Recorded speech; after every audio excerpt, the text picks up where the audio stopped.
How do you do? Let me see a pair of shoes. Just have a seat, please.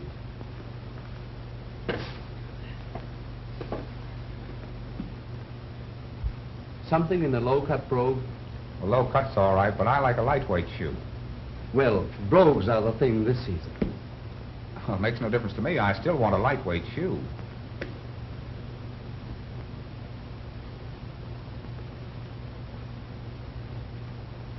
Who sold you these shoes? Do you know you're wearing the wrong size for your foot? I've been wearing them off and on for nearly a year, and they haven't hurt yet. Well, you're lucky you haven't got bunions.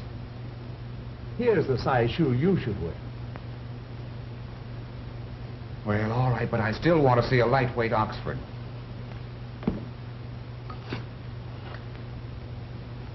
These fellows will think they know it all. Yeah, they get under my hide, too.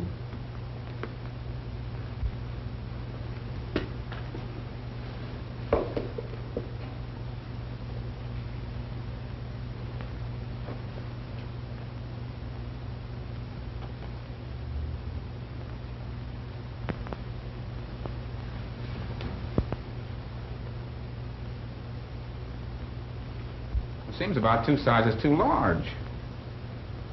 That's the correct size. Well, I don't care if it is. The shoe's too big. Feels like a size 12. I can practically turn around in it. Well, I've been selling shoes for 10 years, and I have fitted... And I've been wearing them for 35 years, and I know when a shoe fits. But, my dear sir, that shoe That's is... all right. It's my foot. And another thing. If the shoe doesn't feel right to me, it doesn't fit right. Ruler or no ruler. But what's more, I don't want that shoe. I don't want any shoe. Come on, Ed. Let's get out of here.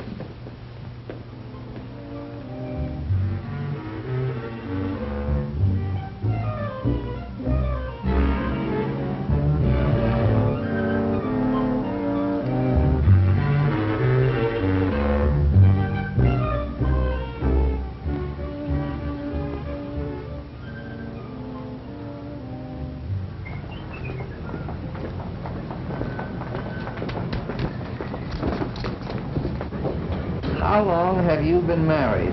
Buy your wife an anniversary gift at Himmelheimer and Himmelheimer. Well, thanks, old-timer. I'm glad you happened along. That guy's nuts.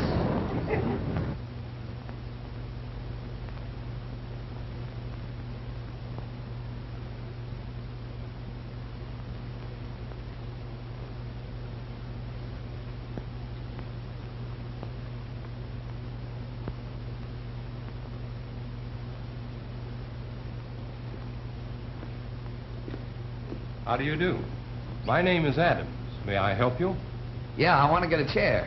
Getting ready for some good lazy evenings at home, eh, Mr. Brooks. Yeah, this is for my wife. Sort of an anniversary present. And not too expensive. You're lucky to remember anniversaries. I usually forget them and then get jumped on by the missus. Well, I didn't exactly remember this. My memory was jogged. Well, that's all that counts. If you get it jogged before and not after the date. By the way, when is your anniversary? It's today. What kind of a chair did you have in mind? Oh, just an easy chair. Do you plan to use it in your living room? Yeah, in the living room. What's the general color scheme? Well, we have a green rug and a brown Davenport, a solid green chair and a wingback chair. All bright colors. I think I've got something that you'll like, if you'll just come with me. How do you like that? It's all right. But, haven't you got something in a lighter shade? In a brown? Surely. You know, I think you can get used to a chair, just like you do an old hat. Now, here's a chair that will fit well in your living room. It's well built and has a lot of warmth to its appearance. See how you like that.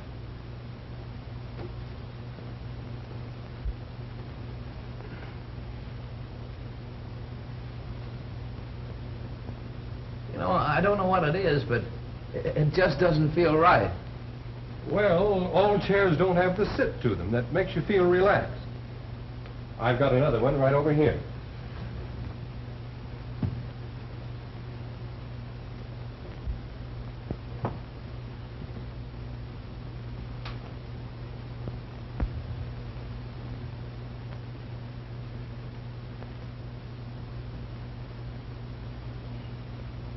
How's that? Well, it feels a lot better.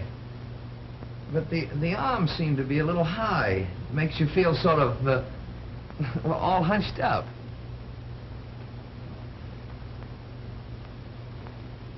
Well, I want you to try this chair. You know, to me, and I have the idea that you feel about the same way, a chair is a lot more than pieces of wood, soft padding, and nice-looking upholstery. It's more like an old friend. You know, I agree with you there. Some chairs, when you sit in them, feel friendly. And others, no matter how expensive, well, just don't feel comfortable. Now, that chair you're sitting in is one I like. It's restful and lazy feeling. Don't you think so? Yeah. Yeah. That is a nice chair. There's a chair you can get attached to. So comfortable you'll have to fight the family to get a seat in it. When you think of all the time you sit in the chair, it's no wonder you want to feel relaxed and at ease. And the price of this one is? $32.50. But you can't put a price on the comfort and enjoyment you'll get out of this chair. Well, it's a little more than I wanted to pay. Still, it will be money well spent. Look at the way this chair is made. No cardboard, like you find in cheaper chairs. This is regular upholstery webbing with cotton padding. And just look at this material. See how well tailored this chair is. And it's built for comfort. Just imagine yourself pulling this chair up to the fire, sinking down into the deep cushions, getting the old pipe going good, just letting yourself go, completely relaxing. Ah, that's solid comfort. There's a lot in what you say. Yes, sir. And that chair is designed to fit your body. It's no accident you feel so comfortable when you sit in it. It's built for comfort. Feels easy, all right. I can have your chair delivered this afternoon so your wife can enjoy it tonight.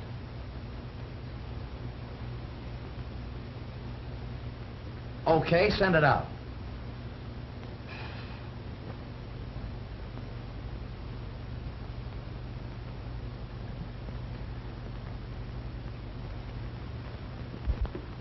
Hello, Ed. Oh. Well, looks like you bought out the town.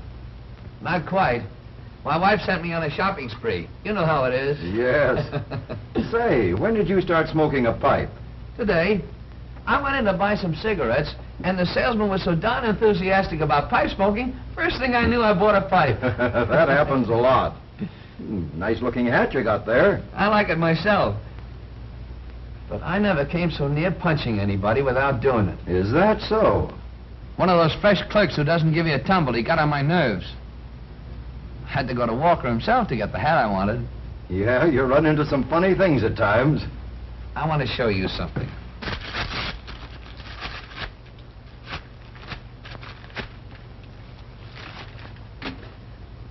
I'll bet you never saw a hammer like that before. No, don't think I have. Solid steel made all in one piece. Just swing it. Feel that balance, isn't it slick? And look at that swell grip. No more loose heads or broken handles for me. Guess you got quite a selling on this hammer. The fellow that sold me that sure knew his hammers. And was he different from a shoe salesman I ran into today? Yes? Yes, a wise guy. The wife's gonna be tickled. I got her just what she's been wanting for a long time. A nice, easy chair. You had an interesting day.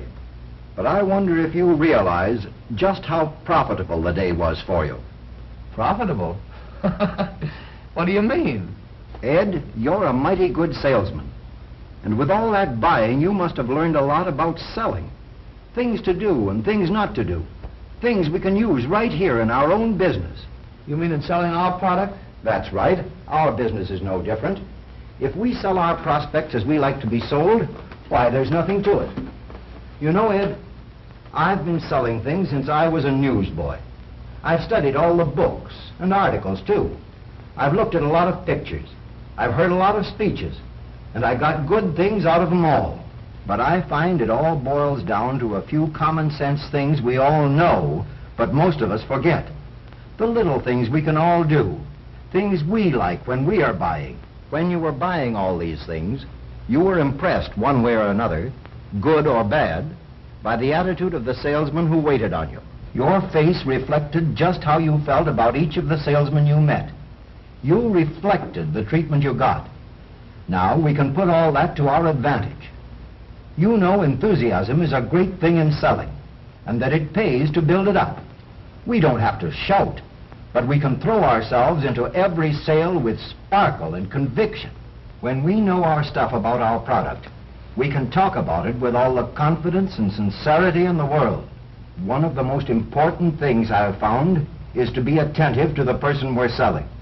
When we do that, we make the prospect feel that his interest is close to our heart. Everybody likes that.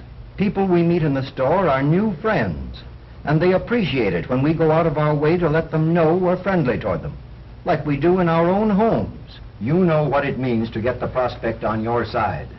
There's nothing that makes anyone feel better than real helpfulness. We know it pays to give the prospect credit for having some knowledge. Let him open up. Tell us where we're wrong. Then, with the tips we get from him, clinch the sale. It's so easy for us to be these things. Enthusiastic, attentive, friendly, helpful, and sincere. You know that too, because you do it yourself, whether you realize it or not. That's why you're successful. When we do those things in our business, the prospect reflects the salesman's attitude, just as you did. By being smart and on our toes, selling is simple. It's a lot of fun, and it's surprising how sales pile up that way. You know, here's something I've always used. I check up on myself. One of the biggest helps I've found in selling, whether business is good or any time things don't go along just right. I try to put myself in the other fellow's place. I simply ask myself one question. Would you buy anything from the salesman you see in the mirror?